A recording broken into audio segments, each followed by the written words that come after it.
Yo, what's going on with y'all? Y'all know what it is. We're gonna be getting started in like 5 minutes. Actually, a little bit less than that, man. Y'all go ahead, get situated, roll up, pull up. You know what it is. And we'll be starting in just a minute, y'all.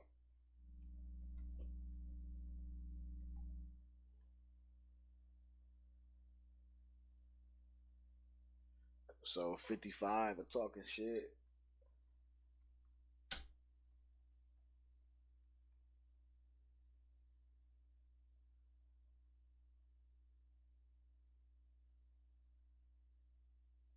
Just doing my stuff, running my checks, man.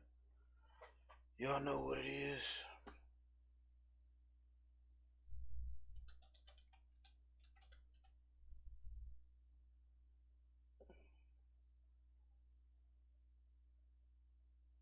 Lining some stuff up real quick.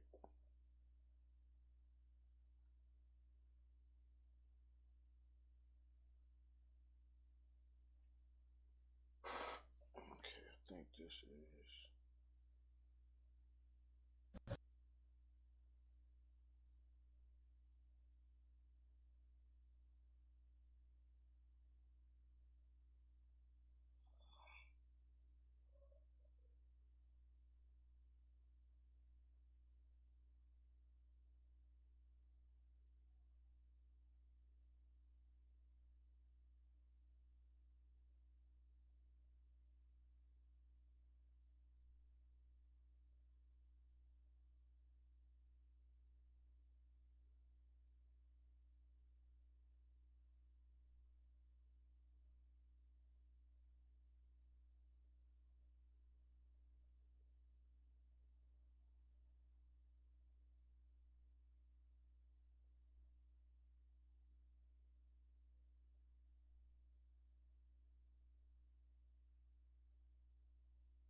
All right. Oh boy.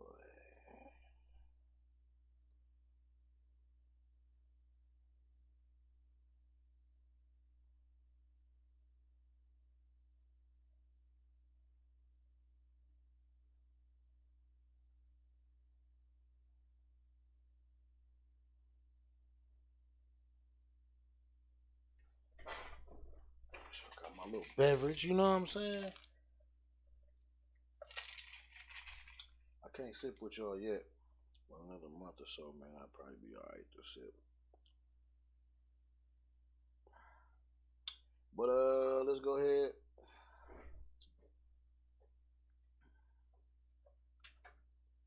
Let's go ahead and get this show on the road, man.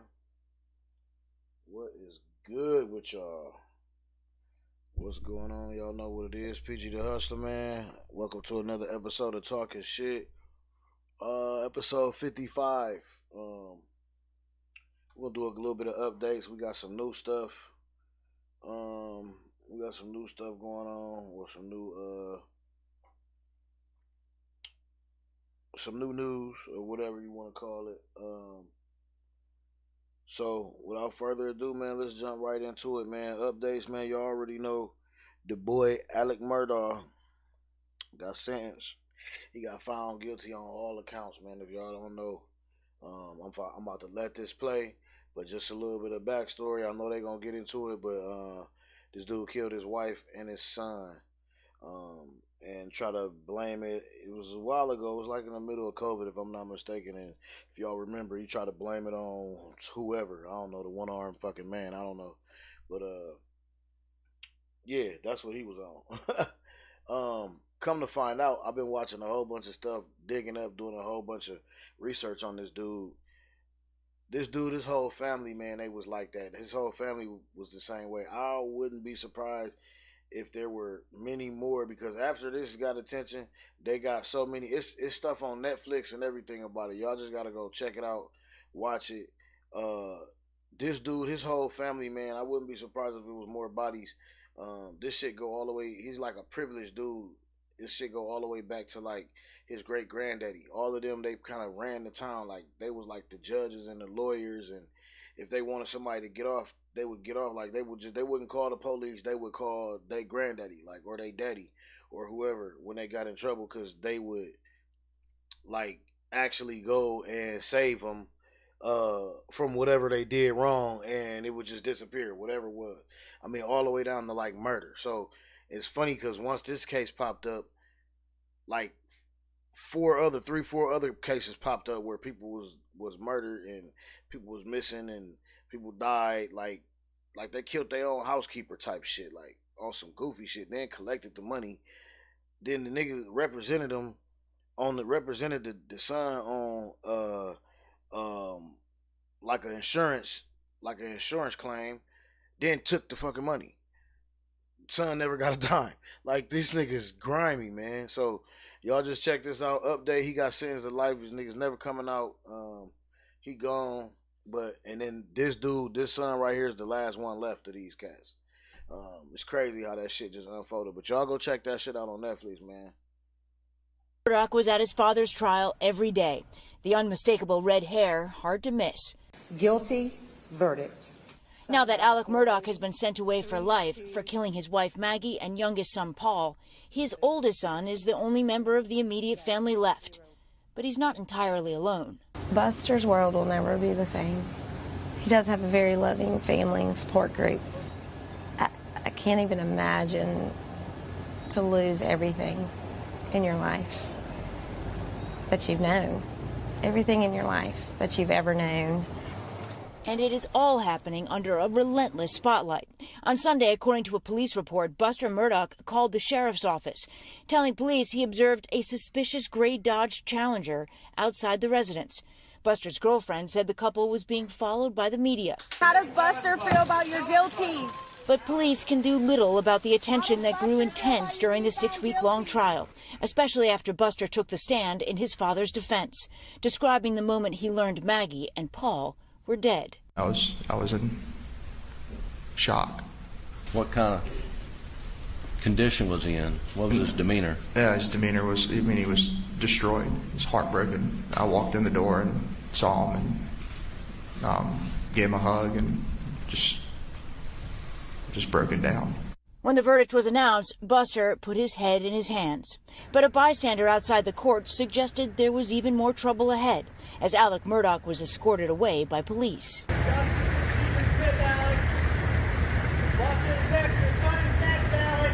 He was apparently referring to the 2015 death of Buster's high school classmate, Stephen Smith. Smith's body was found on a rural road a few miles from the Murdaugh sprawling property. It was ruled a hit and run, according to the pathology report. But Smith's mother doesn't believe it. It was more than one person that done this, and somebody knows. And they set him up on that road to make it look like a hit and run. I think he was beaten to death. Authorities reopened the case in 2021 while investigating the murders of Maggie and Paul, although they have not officially named anyone in the Murdaugh family as a suspect. Looking forward, there are signs the Murdaugh family is not a united front. One of Alec's brothers, Randy, recently spoke with the New York Times, telling a reporter his brother, quote, knows more than what he's saying, that in his opinion, he, quote, is not telling the truth, guys. I mean, the layers and layers here. Alec Murdaugh still faces all those charges on the financial crimes, but what happens there could affect Buster as well, presumably? It could potentially, and it's a little unclear what Buster's financial situation is going forward. But if it's any indication, we know that Alec Murdaugh had that staged murder of himself that failed, that he also faces charges, according to his attorney, and his hope was that after his death, his son would get those $10 million from a life insurance policy. Obviously, he had some concerns about the financial future for his oldest son. All right, Stephanie, thank you very much. All right.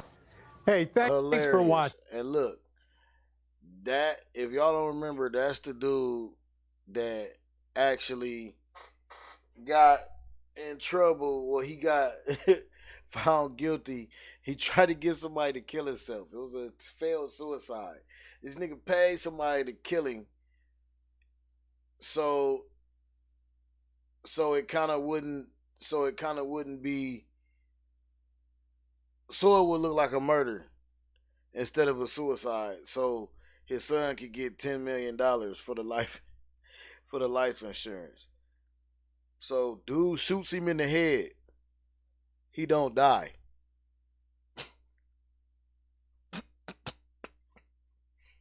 You got to be a dumb, man, listen. I ain't even finna touch that. Anyway, that shit silly as hell. That's just a little update for y'all, man. The dude got life, he gone. Shit, man, they opened up a whole bunch of other stuff. It's a real interesting case. That's why we bring it up. That's why I bring this kind of stuff up to y'all, man, because that's a real interesting case, man. That shit is crazy. It's a real interesting story, period. This shit go back at least 40 years. This shit go back 40 years at least, if not more. Man, I just can't imagine how much shit they got away with as a family before technology, bruh. Like, that shit is wild. That shit's wild. So, anyway, like I said, y'all go check that out. They got the actual kids. Everybody involved on there. It's on Netflix. Go check that shit out. I forgot what it's called. Something about murder. You'll see the name all over. Big red face on that shit. You'll see it. Moving on to the next update. The Michigan State. I guess this is an update. I'm not sure what's going on here, but I think it's an update. If it's not, I apologize to y'all. Like I said, I just got sent these from production, so I didn't, I don't proof no video, so. Oh my God! Chaos as Michigan State students run for their lives. You want to get something in front of the door? A mass shooter is stalking the campus, and emergency social media blasts tell thousands of students to run, hide, fight. The drama began at 8:35 p.m. at Berkey Hall, where students were attending evening classes. Have an active shooter at Berkey Hall and MSU's campus. As police flooded the ground, surveillance cameras caught the gunman striding toward his next target, the Students' Union, less than a half a mile away. Sounds like the shooter is currently in the Union building. He was stalking the campus in a baseball cap, mask, denim shirt, and those distinctive red sneakers. This surveillance photo shows him in a stairwell drawing his gun. We all were like, yeah, we're not willing to die here, so we need to find a place that's going to make us feel safe. You can see graduate student Graham Diedrich and others barricading themselves inside the library. How'd you know what to do in that situation? As Americans, we're taught in our schools to barricade ourselves in, we're taught from a young age, at school there's a possibility that someone's going to come here and kill you.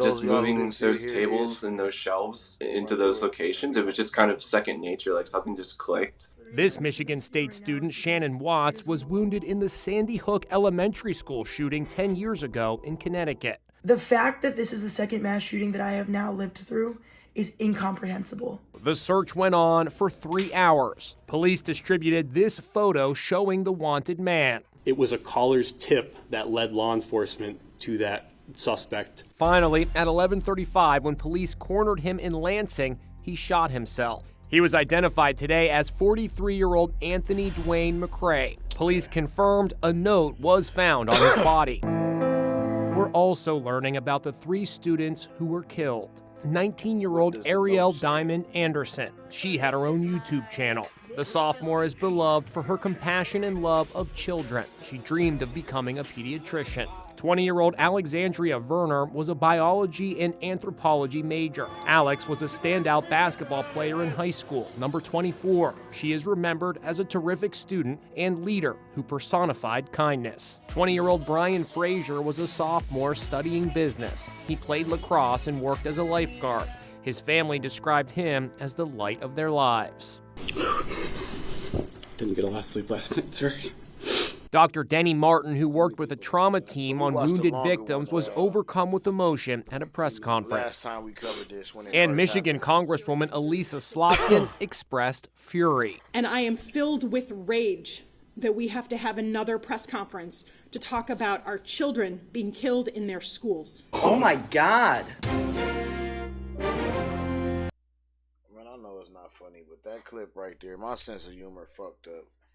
And rest in peace to everybody, but that clip right there of that kid saying, "Oh my God," like that shit. Somebody's going to I've been on the internet long enough. Somebody's going to take that clip and do something funny as hell with it, like, or do something like you're gonna hear it in a minute. That shit's funny, man. That situation is very not funny at all. Like I said, I'm still trying to figure out if they're gonna ever release like why he did. We don't know. We can't know. But I want to see if they're gonna release that note or the contents of that note. So I'm gonna bring that back to y'all in a short one when it happened, man.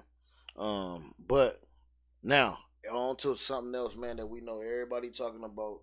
And I'm just finna give my 2 cents, but I'm gonna let this thing play, and I'm gonna give my 2 cents about the whole situation, and then I'm done talking about it until this nigga get back on the court. And y'all know what I'm talking about.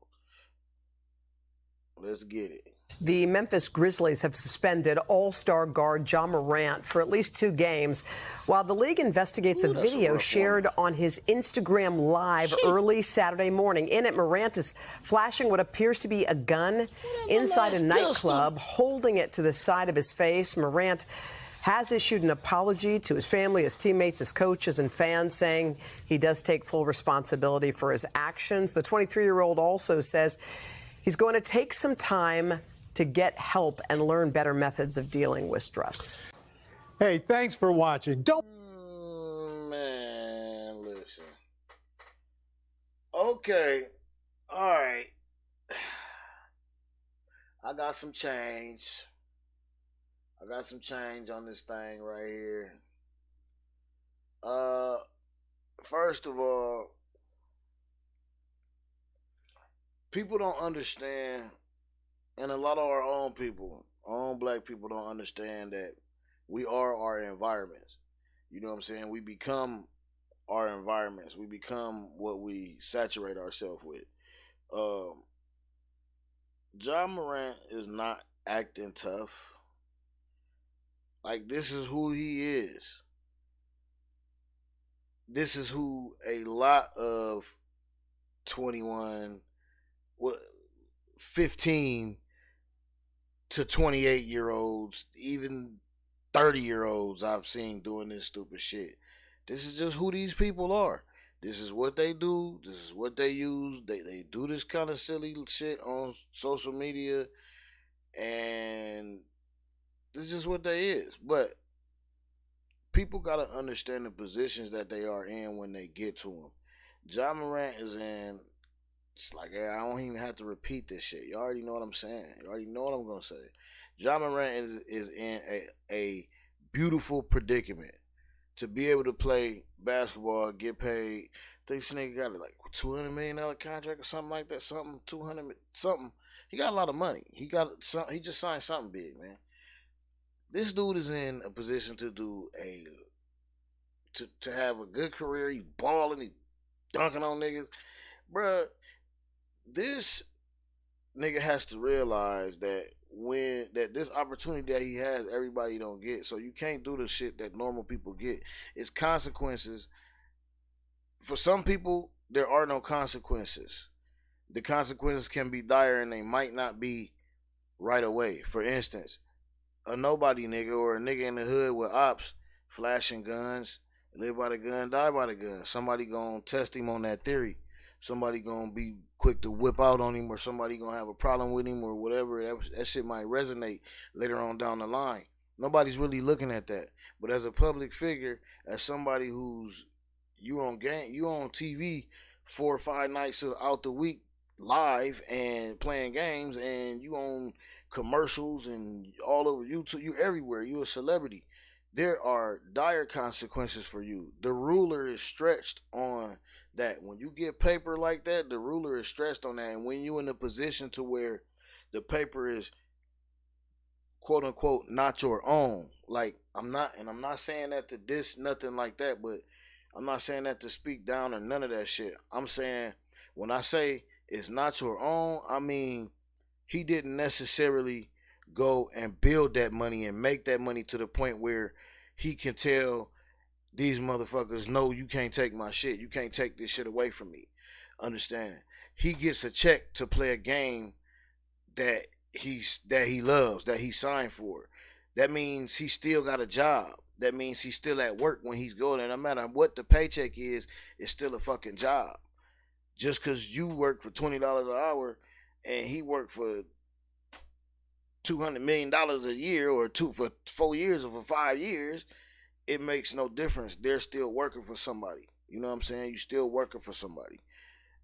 Now, it's a lot of things that you can do when you make your own money to where nobody can take that shit away, to where people is buying stuff from you. For instance, like people like Burner, like shit like that. Like he's self-made, he made that shit himself. He could do whatever he want. He don't even do shit like that. What I'm just saying, when you in the public eye, there are things that you cannot do as a regular nigga. You're not a regular nigga no more. You might have regular nigga in you. It's always gonna be in you, but you not a regular nigga no more. All that silly shit, you got to cut that shit out. And these are just the things that teach these young boys that this shit is silly. That kind of shit is silly, man. So hopefully he learned his lesson. That's my little change on that, man. Y'all can take it or leave it. You know what I'm saying? Agree, disagree, I don't give a fuck. Cause really it don't matter. It don't make no difference to neither one of us. The only person suffering here is Ja. So, I mean, and I hope he get everything back on track, man. So, segueing into this next segment. In conclusion on that Jabba Rat shit, like I say, man, you gotta learn how to suppress that regular nigga in you. You know what I'm saying? Or that ignorant nigga, whatever kind of nigga may be deep inside of you, you gotta learn how to suppress that if you get to the position, or even at work. If you want to be able to keep paying your bills, suppress that regular nigga. You can't walk up to your boss and say, hey nigga, fuck you, I don't like what you want me to do. Cause you got bills to pay and mouths to feed probably. You know what I'm saying? So anyway, like I said, segueing into this, man, be who y'all is, man. Like I said, but know when to turn that shit off and on. And there's nothing wrong with humbling yourself and turning that shit off and on to keep your check, to keep the roof over your head, to keep, your money flowing in if that's the way it's coming in. If you ain't at a position to tell a motherfucker fuck you and that shit don't stop don't stop your bread, then it's shit that you gotta do just by law. You might not like it, but that's just the fucking facts. You know what I'm saying? That's just a fact of life. Shit, it just is, man. So,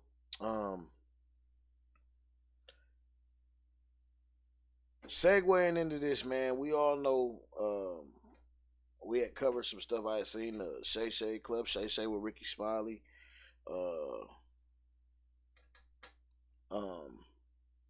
and he just recently lost his son, and I've been waiting to see why, and I've been waiting to hear him talk too, so I'm just as eager to see about this and to hear this if you guys already haven't. But this mental health stuff, and I'm only segueing in, I'm only trying to tie that in together because all of that kind of shit is tied in. You know what I'm saying? If you can get deep with me, you can get deep with me. Let's get the shovels. You know what I'm saying? All that shit is tied. All this shit is tied in with mental health. We gotta be able to talk to people and to have a good support system to take us under their wing and to say, hey, don't be out there fucking up. You know what I'm saying? In them streets, don't be doing this, don't be doing that. You know what I'm saying? And this guy we getting ready to talk about next has done this for many children in his family, for many young cats. The same type of stuff and the same type of tough love that I feel that Ja Morant need. As far as just letting him know, hey, just be who you is, man. Just make this money. Suppress some of that shit. Keep that shit down. Like, you know what I'm saying? You don't need to be seen. You're seen enough. Like those little things you're cool enough, my dog. When you dunking on niggas and making 7-footers fall, and you dunking on niggas from the bottom of the key, bro, that's all the cool you need to be. You can't get no cool. Ain't no gun cool as that. Period. But anyway, moving on. Man, Rickey Smiley, like I said, has took a lot of kids and his family members and everybody under his wing. And I was real sad to hear this because I know I watch his shows. I follow Rick. I listen to him. I used to listen to him every morning at work and stuff like that on his morning shows. But like I said, I follow him, man, and I know what he stands for. I know what he believe in. I know what kind of house he kind of run. And just to hear this news and to see this, I actually had woke up one day and seen it live because like I said, I follow him. He's one of my first people that comes up my timeline. And he was talking about Brandon and him passing, and I was like, wow, like I just seen Brandon do comedy, like do stand up. He was funny, like it was real crazy. But you never know, you never know from day to day. So let's go ahead and check this out because, like I said, I want to see what's going on. I want to see what happened. I still have yet to find out or yet to have knowledge on what happened, what actually happened to Brandon. It's crazy. It's crazy. Let's just watch this, y'all. We are back with an exclusive conversation with radio host and comedian Rickey Smiley. Rickey is here this morning with a really important message. For years, of course, you know, he's been a daily dose of laughs for listeners of his nationally syndicated morning show. Well, today, Rickey is speaking out on television for the first time about his son, Brandon. Brandon died on January 29th, and his dad is here this morning to talk, first of all, about how he and his family are coping and about some important warnings for parents as well. Good to see you, my friend. Thank you, man. Thank you for having me. Our deepest Appreciate condolences. You. Yes, sir. First of all, you get the call that no parent ever wants to get that your child has passed away. What happened, Rickey? I was in Dallas at my apartment getting ready to watch the playoff. His girlfriend called. She said, text Brandon at this number or call him. So I called, nobody answered. I called her back. I said, is everything okay? She was crying. And she said that, in her words, she said that he had OD'd. And so I called and that was around 10.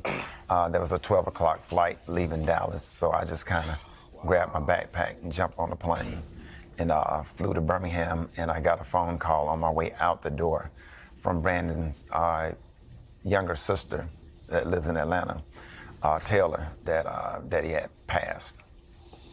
And she was crying. And yeah.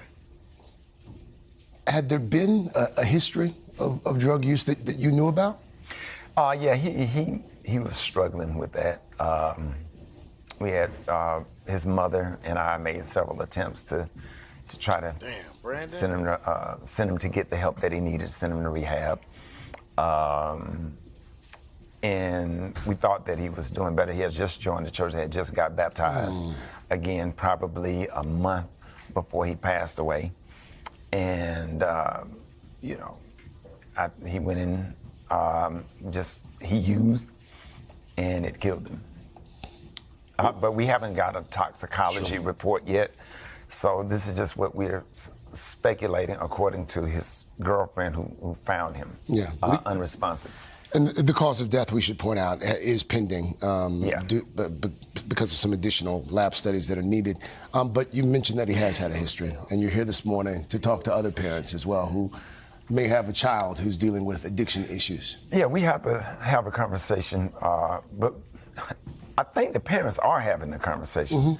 The problem is getting the kids to listen to what the parents are saying.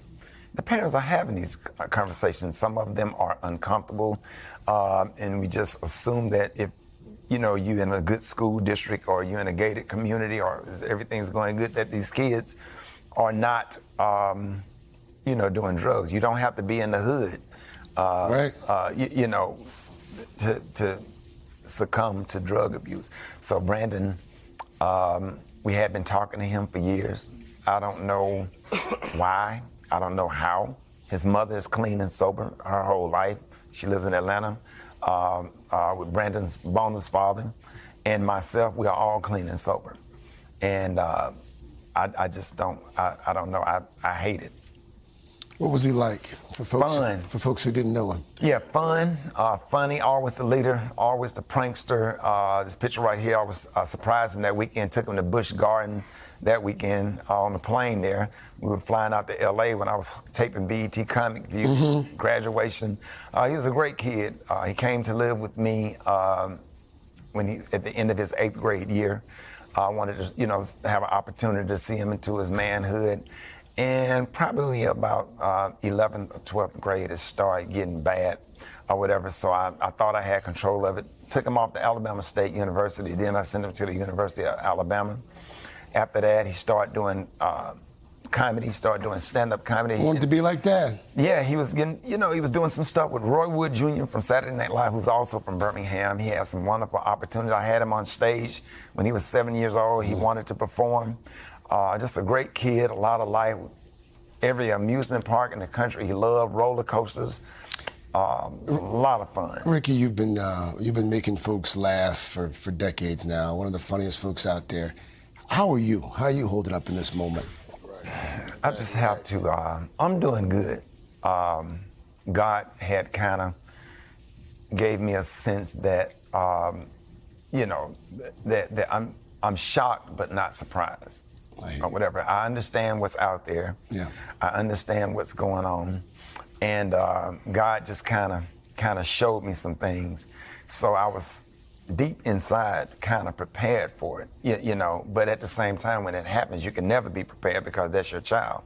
But I'm doing good. I still have to do my morning show. I still have to press my way through, pray my way through, lean on my spirituality because the God that we serve is just awesome. Have given me peace that surpasses all understanding.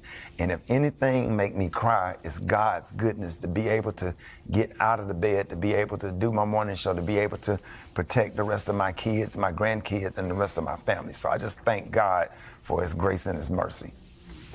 Take care of yourself, okay? Yes, sir. Thank you. Thank you. Rickey Smiley. Third hour today.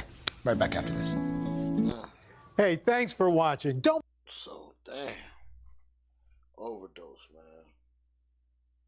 Toxicology ain't back, but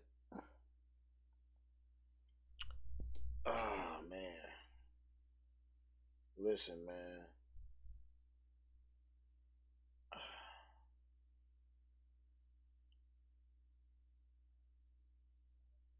It's kind of crazy.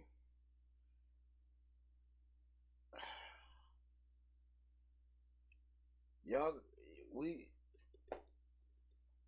what Rickey Smiley said, man, is true, man. We gotta find a way to get through to our kids some kind of way to where they listen. Sometime it might be to where they see. They might gotta see it. You know what I'm saying? Dirty P30, what's happening? Yo. What's the word, broski? What's good? Going through this stuff, man. We just did a little thing on. I just watched the thing on Rickey Smiley on his son. Remember, you know, Rickey Smiley's son that passed. Yeah. It was ruled an overdose. He just spoke out about it on what's the name. So it was ruled an overdose. So I just was talking about, you know, these drugs and shit, man, and being able to talk to your kids, find a way to get your kids to listen. You know what I'm saying? And because, you know, try to protect. Because Rickey said he was prepared, but he wasn't prepared. You know, you could never be prepared for that type of shit. You know what I'm saying? Losing a child to drugs. Yeah, I know what he mean. I know exactly what he mean. Right, but when you know they using it. Yeah, anything. They gang banging, they robbing, stealing, anything that can cause them. Yeah, I know exactly what he mean. That flutter in your stomach, and you worry about them, and you wonder about them. All my folks with kids out there between the ages of 15 and up, y'all know what I'm talking about. Especially when they out there on their own, y'all know what we talking about, man. Yeah, that's fucked up. But stay off them perks, man. Stay off them drugs. Stay off that shit. Get you a motherfucking weed card or something. Matter of fact, I ain't gonna say that. I ain't gonna give them either or. I ain't gonna give them either or. Do what y'all do, man. Know who y'all getting that shit from, man. Man, listen, stay off the motherfucking phone. No, y'all getting it from? You can't stop them from partying. Just know where you're getting them from, man. About to pop a perk 10. About to pop a perk 10. That's fucked up. That's so fucked that, up. Man. Stay off that. I know the song is catchy. The music, Yeah. the music make you wanna pop a perk, man. Man, bro, that shit so. Yeah, crazy. but it was sad how that all turned out on his behalf, on Rickey Smiley behalf. You know what I'm saying? Yeah, it was. It was sad for him. Yeah, it was. That's crazy. Yeah. But that's how it is. You know, a lot of people do a lot of shit. People you care about do a lot of shit, and you know, nigga, you go get you say it to him. Nigga, you gonna get yourself killed. You know, that's how you know. Right. You already you tell them, you warn them, you let them know, hey. Yeah, you'll get yourself killed, man. What can you do? You can only do so you can't do nothing, man. You make it worse by harboring them. Right. You know what I'm saying? You make it worse. They just a lot of people gotta hit rock bottom. Sometimes rock bottom, you don't come back from rock bottom, boy. Yeah, if you don't come back, it's over, boy. Yeah, but it'll teach you some shit. It'll definitely teach you some shit. So, man, I don't know. I see the title of this outrage over Michael B. Jordan, so we're going to see what the hell going on here. Production through this end, so I don't know. I got to get this in. So I hope it ain't the corny I saw all these people commenting on social media. It is. I believe it is. Me too. Because a lot of brothers were upset that this happened.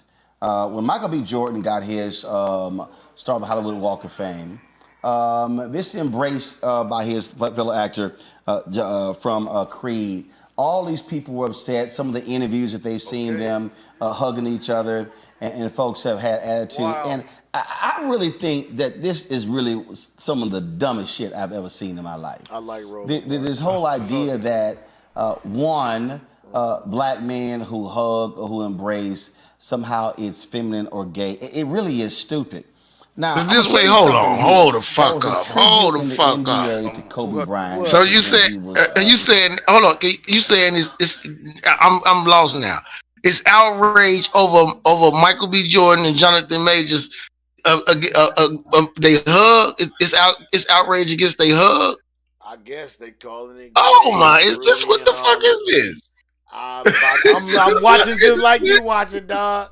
I'm watching just like you watching, and I didn't even know this was a thing. I'm sitting here. Hey, I'm sitting here sketching my pad in my brain right now. Like, these motherfuckers crazy. I just met you in. Yeah, like this, like nigga, these niggas did a movie together. This getting a walk. What the fuck is this? Look how young this nigga is getting a Hollywood star, bro.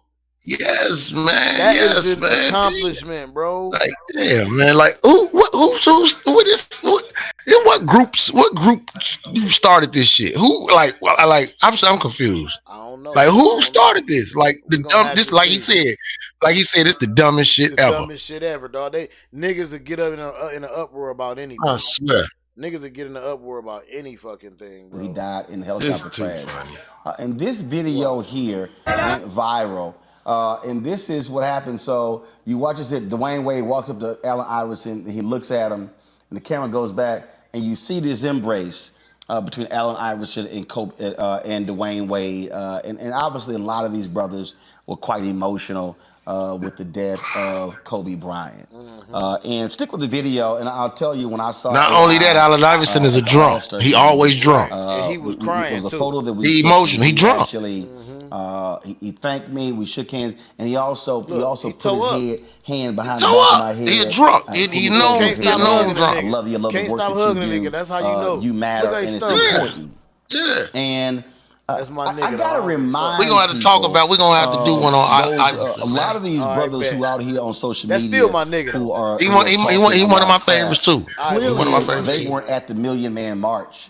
That took place because you know what you saw? Yeah, this the dumbest shit ever. Who were hugging each other, who were saying, "Brother, I love you," and so I don't know what's up with some of these ignorant ass folk, Matt, but it needs to be said that there's nothing wrong with black men who actually show appreciation for one another. Hey, bro, little bro. No, absolutely nothing I wrong. see him, little And in bro. fact, you know, I it's see him interesting every we other have this day, and conversation we today hug, bro. because I just had a And conversation I about talk to how him there's every so day on many the game. I people talk to him every dying, day on the phone, and but when I'm I a see him lot every more day, attuned now every to my time I see him, we mortality than I ever hug, bro. have been, and the reality of that. That's And real shit. we lose an opportunity every time we see a brother, especially a brother we love, and we don't tell him, man, I love you, brother. I'm proud of what you're doing. Keep And I keep your see head him up. more Keep, than I you know, see doing any what you're nigga that doing. I hang with. And we should do that, man. I And mean, still whether it's your embrace brothers, him, whether it's bro. your friends, whomever it is, and it's just ridiculous that people are trying to make this an ugly thing. And I don't have anything to say beyond all the brothers out there. I love you. Keep doing what you're doing. All the people out there, we need to share the love because we live on borrowed time. We don't know when it ends, and we got to show that love while we have the chance. That's right. You know, Roland, that was the first time I saw that video, and you know, it's good to see two African American men being able to appreciate one another and show love between one another. They show love in hip hop. They show love in the sports world, things like that. Some of the black social media grifters, they may have been trying to tag on to the backlash that Jonathan Majors is getting from his photo shoot on the cover of Ebony magazine or Digital Ebony, what have you. I saw it, wasn't a fan of it, didn't comment on it, wasn't going to waste time commenting on it.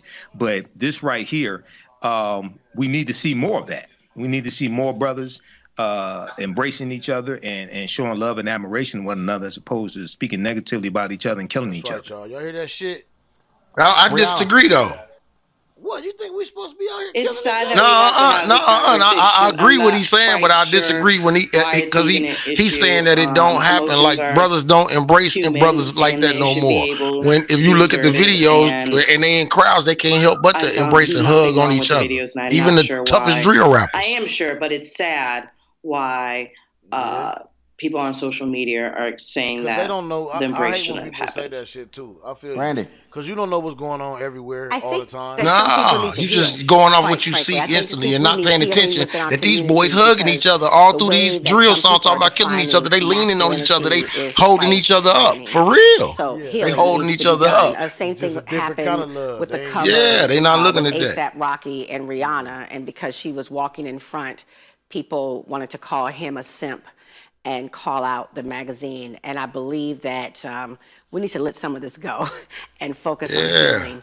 Because it scares me that people would think that there's something wrong with two men showing genuine love and affection for one another. It's sad. And it shouldn't have to be when somebody dies.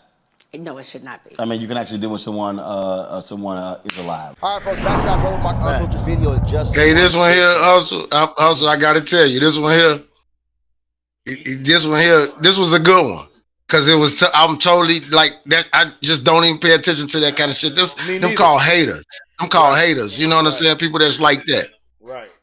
And it's funny because like the whole internet and social media and a lot of these platforms where you get to just speak your mind.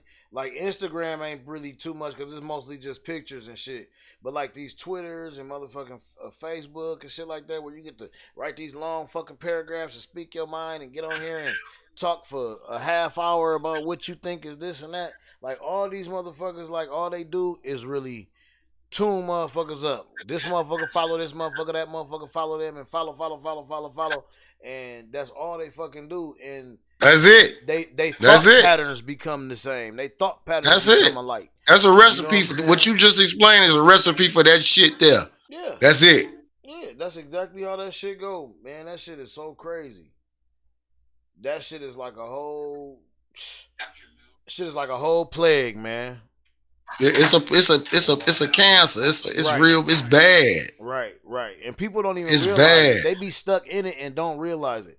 I always see people like, and I be watching. I don't really give too many. I give opinions on everything. I like to use this platform for my opinions. You know what I'm saying? So I didn't like. Really, I don't comment on a whole bunch of shit. You know what I'm saying? I just watch shit and watch how motherfuckers be talking and shit like that. I be hearing motherfuckers contradict themselves all the time. You know what I'm saying? Because maybe at this time, these motherfuckers ain't talking about this. You know what I'm saying? Or these motherfuckers ain't talking about that. Like like they talk about this right now, you gonna be on that, and then next time they basically find somebody else, motherfucking jock the ride. You know what I'm saying? It's all like some it's Meat Riders Central. You know, you know what I mean? That's what it seemed like, dog. On some real. It is. Whatever the next person do. Yeah. I was sitting up listening. I ain't gonna mention no bloggers on your platform, but I was sitting up listening to a guy last night. He pretty popping. He popping. He busting. But he really go on there and speak his mind. And he was saying almost the same thing. Like he was saying almost the same thing. Like he was really talking about an incident where a famous rapper, some people had videoed themselves going on the internet in front of the rapper's grandmama house. His ops rode to his grandmama house, right?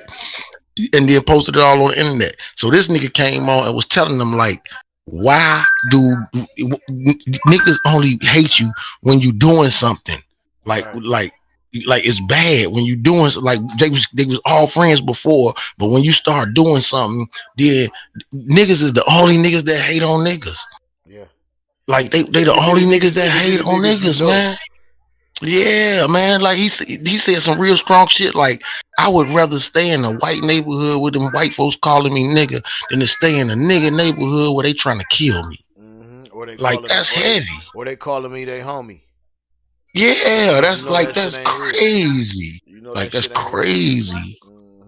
So yeah, shout out to him. Anyway, man, that's crazy. Yeah, shout out to you, nigga, whoever you is, nigga. Yeah, he a rough one. He in your neck of the woods too. Yeah, he popping. I know you talking about. Yeah. Well, shit, man. Popping. We finna check your boy out. Oh shit! Wisconsin, a car dealership is facing backlash after one of their employees desecrated a black viewing this shit, driver's watching this license shit, man. with bodily fluids. And I'll just give it to you straight. He peed on her driver's license in retaliation. So the incident occurred at the Kenosha location, and employees desecrated a black customer's driver's license with bodily fluids. And I'll just give it to you straight. He peed on her driver's license in retaliation. So the incident occurred at the Kenosha location of NH Auto Sales niggas up there. That's right here. On February 26th, Leah Jefferson visited the location to test drive a vehicle she was considering purchasing. Jefferson said she handed car salesman Brian Slavin her license so that she could test drive the vehicle.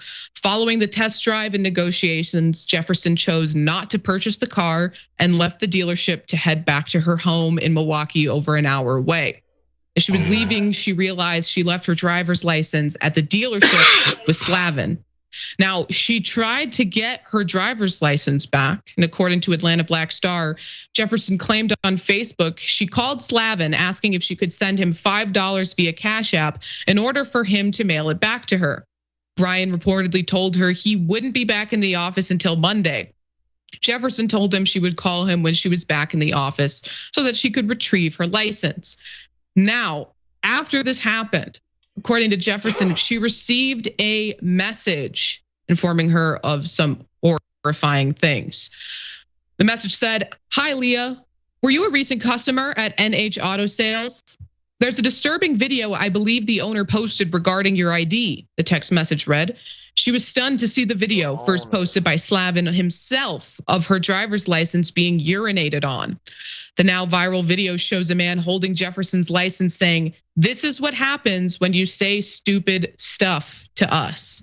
And then, to avoid accountability after the incident, the auto dealer changed their company name Google listing to try to redirect bad reviews. ABC 12 reported that Joe Green, the general manager of Budget Motors of Wisconsin in Racine, which is not connected to NH Auto in any way, he said that on Sunday, his dealership started receiving an unusual number of reviews. They, referring to NH Autos, had changed their name on Google listings to something very similar to ours. people were trying to find them and give them a bad review. Unfortunately, we came up and we started getting bad reviews. So in order to avoid liability or any sort of accountability, they tried to fool the public by changing their name to something similar so that they would get tricked and give bad reviews to another dealership. Now, the Kenosha Police Department has responded to this incident in a post on their Facebook page, and they said that they are investigating it. Now, from their post, KPD is also aware that this video has been viewed a lot. We are aware of the threats being made to the immature culprits and their business. While we can understand that viewing this video causes emotional reactions, we cannot and will not tolerate any acts of violence towards those responsible or associated with the business, despite the fact that they just downplayed the severity of what happened by referring to the individual responsible as just immature. Now, Jefferson, the woman who had her license desecrated, said that she's received a lot of support online since sharing her experience. On February 27th, Jefferson wrote on social media that Budget Motors of Wisconsin has offered to gift her a free car, and another local car detailing business offered her free detail service. Now, I want to remind you that Budget Motors is not the auto dealership that Slavin worked at. It's not the dealership that she went to test drive the car. It's the dealership that's name was similar to what There's a NH lot of Auto bullshit going Sales on in this changed their name story. to, that was receiving unwarranted hate. Now, they've stepped up and they've done a decent thing by giving this woman a free vehicle. NH Auto Sales has taken no responsibility and no accountability, despite the fact that their own employee posted to his own Snapchat, not just a video of him urinating on her ID, but a video that contained a complete clear image of her ID and all of her identifying information on it. I mean, this is ridiculous. I mean, I'm glad that she's receiving the support, but I'm mortified that this dealership is doing nothing about it, seemingly. Jackson. Well, first, it's like you got to put yourself in this guy's mind, you know, and it's like, at what point did this make sense? At what point was this the thing to do? Let's say you didn't get caught up. Let's say no one ever saw it. This nigga named Jackson White. And look at him, Jackson. This is what happens when you call it. Want your license back? Don't you want your license back? You know, because no one needs those things. You know, we don't need identification to do anything as adults in this country. And then the other thing you got to think, it's like, obviously, you know, the NH Auto Sales, they handled this absolutely horribly. But like, as whoever manager, owner, whatever it is, the person in charge, like, what's going through your head when you discover that one of your employees has done this? You know, like, how do you even have that conversation? It's just, this whole thing is ridiculous. But, you know, there's a lot of people out here who really aren't well. And they'll show it through little incidences like this. Things like this often go unseen, or maybe they're not at work doing it. But I don't think a mentally stable or healthy person would do something like this. You know, if someone called and wanted their credit card back or their license back or whatever it is, it'd be like, oh, okay, sure, I'll get it back to you. But, you know, you're that mad that you have to do your job, apparently. Yeah, truly disgusting. And it seems like he was aggrieved that she didn't buy the car she went to see. But as a used car salesman, you have to see that like 50 times a day. Not everyone who comes in and test drives a car is going to buy it. So, you know, hopefully he's fired. I will say, when I first read the story earlier this week, I went to try to find information about NH Auto Sales, and I actually encountered the same problem, that I couldn't find them anymore when I was Googling them, and I couldn't find their Facebook page anymore because they had changed the name. So they're clearly trying to avoid accountability. Hopefully this police investigation helps circumvent that so that it can actually be held responsible for what they've done. Now, let's put up the. That's just fucking nasty. Now, that like, go ahead. Let me hear you. No, that's all I got to say is that's just fucking nasty. Okay. What you think triggered that whole thing, ordeal? Like, how do you think play by play? Because they skipped over. They kind of like threw some shit over our head. If you pay attention, they threw some shit over our head. Okay, so she went in for the car. She went in and test drive the car. She didn't like it. She didn't want it. She left. She forgot her license. She realized she ain't have it. She from over an hour away. She called and said, "I need my license. I'll cash you $5 if you send it." So he probably was Go ahead. The whole thing is, for one, she didn't like it. She didn't like it. She didn't like the car. So and when she left there and left her ID, whose fault? Whose fault was that? Like, who's at fault for her leaving her ID? Because she was probably upset. It had to be the dudes. How? She upset. She upset and she just left. She didn't like the car. And then not only that, listen, that man said in the video when he was pissing on her ID, which is sick. He crazy in the motherfucker. He need to be beat up. But when he's pissing on her ID, he said this is what you get. This is what happened when you talk shit to us. When you say stupid shit, yes. Yeah. So look. So it's a lot we don't know. It's a lot we don't know. No, we know. That still don't give him the right to piss on that lady's ID. But like still, we don't know what triggered that. Right. So what I was finna get to, like when you know, what I was finna get to is the nigga in me is telling me that, like you said, she went in there, she didn't like the car. They probably try to say, they probably tossed her a stupid ass payment. Man, they probably they probably gave her they probably was giving her the best deal in the world, and she still kept going. And she was like, nah. She was like, I ain't with that shit. She probably had an attitude. She probably was rolling her neck and doing all of this. Not enough for him to say you doing. Not enough for him to piss on her ID and say you saying stupid shit. Anything could have triggered him. He could have been sensitive like that. He could have been. I believe she was fired up. The nigga in me tell me that she walked out of there and left her ID. She went in there. Now hold on. This is why I say his fault, because if I got your property, as soon as you come back, I'm only on the technical side. Yeah, that's the technical side. If I'm a dealership and you're a customer, as soon as you come back with that car, I'm supposed to give you your ID back. Yeah, there you go, man. Your ID is only for me. It's just collateral for unless you steal that car. Facts. You know what I'm saying? That's all it's for. And as soon as you get back, I'm gonna inspect the car, make sure you ain't damaged it, and then here go your ID, man. Now we gonna go inside. Now we gonna talk about the numbers. And we gonna talk, because I don't need your ID no more. You know what I'm saying? So unless you gonna buy. We don't know though. We don't know if you're not gonna buy. But see, I feel like she hopped out talking shit. After she got the numbers and was like, yo, she came from an hour away. The nigga. This is another one I would like to follow up on. I would like to find out her name and shit and look up her Facebook and Instagram. Bet. Okay, I'm gonna give it to you. Carry herself. It's in here too. It's like Leah Jefferson or something like that. Yeah, see how she carry herself. Yeah, so I guarantee she was pissed because she had to drive over an hour for a car that was way below her expectations. From Milwaukee to Kenosha. That was over an hour. That's way below her expectations. That car was way below her expectations. She was pissed. She was mad. She was upset. I gotta waste all this motherfucking time. Y'all done lied to me. Woo, woo, woo, woo. And that's why he did what he did. But like you said, he ain't got no reason to do what he did. No, he had no reason at all. That's why I say technically it's her fault. I agree with you that it's her fault for leaving her shit. Because I would have been standing there like, give my motherfucking license so I could go. Hell yeah. You know what I'm saying? I would have cussed him out about my license, especially if I ain't like the car.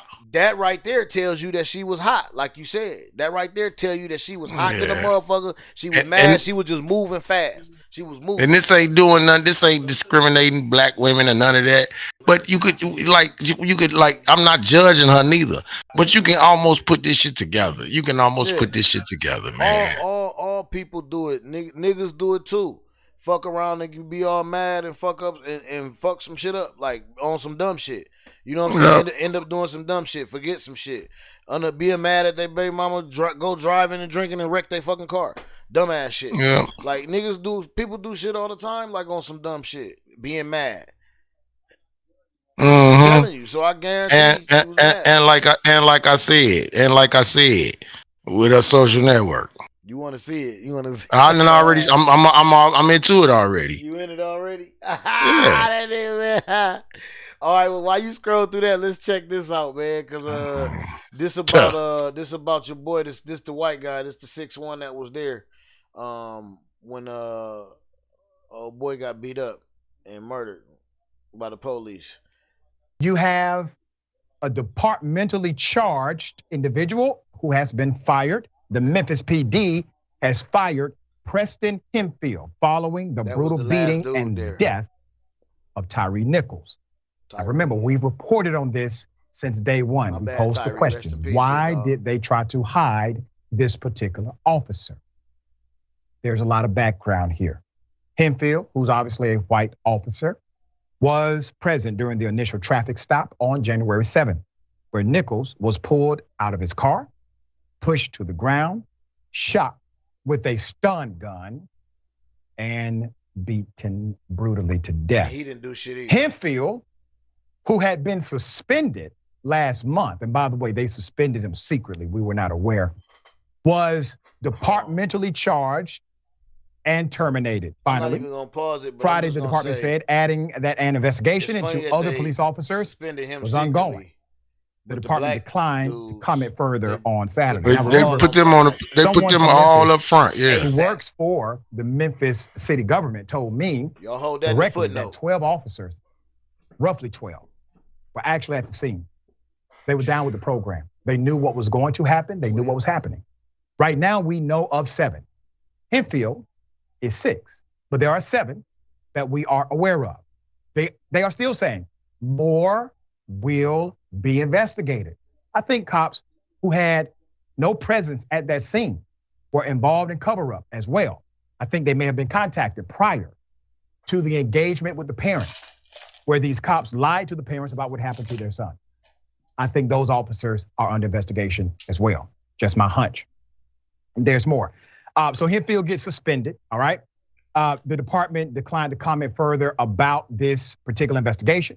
An investigation showed that Officer Hempfield had, and I quote, violated multiple departmental policies, including personal conduct, truthfulness, and compliance with regulations on using stun guns, the department said in a statement Friday evening. Can I remind everyone that what they are describing did Hempfield use his stun gun? A lie or multiple lies on an official document. There, I think. Well, that's illegal. So that's how they got his ass. He know that small thing. That's obstruction of justice. And both of those charges also warrant the charge of violation for oath of office. That is a felony. Why has he not been charged with these elements, at least transparently? We are not aware. There's more. The Shelby County, Tennessee District Attorney's Office has also been considering charges for Hempfield, according to a statement post to his Facebook accounts. Considering charges. Hempfield wore the body camera that provided video of the first police confrontation with Nichols. In the video, Hempfield can be seen using a taser on Mr. Nichols. Later, a voice on the body cam that seems to be Hempfield's says, and I quote, "I hope they stump his ass." And this ain't even the video we seen. This the first encounter. After Nichols escaped, Nichols was then chased down near his home by other police officers and brutally beaten. Once again, DA says, hey, we're considering charges. The police have done a move called departmentally charged. That's BS. Let's go ahead and get this jury set up, get the grand jury set up, do a real indictment, make sure it sticks, no issues with constitutionality, etc. Put up the 5 cops who were presented to us as the only ones who did this in the beginning. These cowardly SOBs were already relieved of duty. They now have charges. Niggas gangsters. They should. Jesse Smith, Emmett Martin III, them niggas gangsters, man. And that's crazy. Being horrible people, horrible individuals. Especially this nigga but right here. Please keep in mind, aiding and abetting. Oh, the one who the girlfriend. A chargeable offense. Ain't that matter of fact, it is not. No, it's the second one to the right. Thing to do when you are involved. I don't see what you pointing at. The other officers have not been charged. Second one from the right, yeah. As anyone else would have who helped kill a human being. There's more. However, his suspension has caused criticism. Let's put up our dear brother, Benjamin Crump. Benjamin Crump made it clear in the beginning of this that there's a problem. He's representing the family. He previously questioned why it took so long for Officer Hemfield's identity to be made public. He tweeted, and I quote, "Why was the white officer involved in the brutal attack of Tyree Nichols shielded and protected?" Let's put up the chief of police. As long as possible. Memphis police chief, they call it CJ Davis, said at the same time the five were directly responsible for the physical abuse against Nichols. That quote made it seem as if, remember this was prior to the video evidence, that quote made it seem as if those five officers were the only killers of Mr. Tyree Nichols. We know that not. We know that's not the case now. Put up the picture of the others who failed in their duty according to their own agency. This happened on Friday. A state medical director board has now suspended the license of two former Memphis Fire Department employees who waited damn near 20 minutes to treat. Damn! Those medical licenses belong to EMTs Robert Long and Jermichael Sandridge. Michelle Whitaker, the third person terminated over the Nichols case, did not have her license suspended. I don't know why. I would like to have information as to why her license remains intact. But I want you to keep that picture up. I'm going to make a point again. Let's put that picture back up. You have a young white male, you have a young black male, and you have a black female who may be a little bit senior to them. The reason why I bring this up is because all of them obviously operated from the same culture page, not the same culture. This is important to note. They all violated policy according to their employers. They all violated policy. And they violated policy that led to the death of a human being. They did not plan this, they did not coordinate. They do not share a cultural connection, age, race, or gender outside of the culture of their profession. So in the culture of their profession, they believed this was okay. What does that mean? That means you have a cultural problem, not a policy problem. Culture eats policy alive every day of the week. Mr. Mayor, you know a whole lot about city government as a mayor. You know a whole lot about culture as a mayor. Talk to us about this scenario. I am so glad you ended with the culture point and the cultural page point and making that distinction, because people need to understand, if you have a racist police chief and they can be whatever color you want to, that's not a police department problem. That's actually a mayoral problem in most cities where the mayor hires the police chief.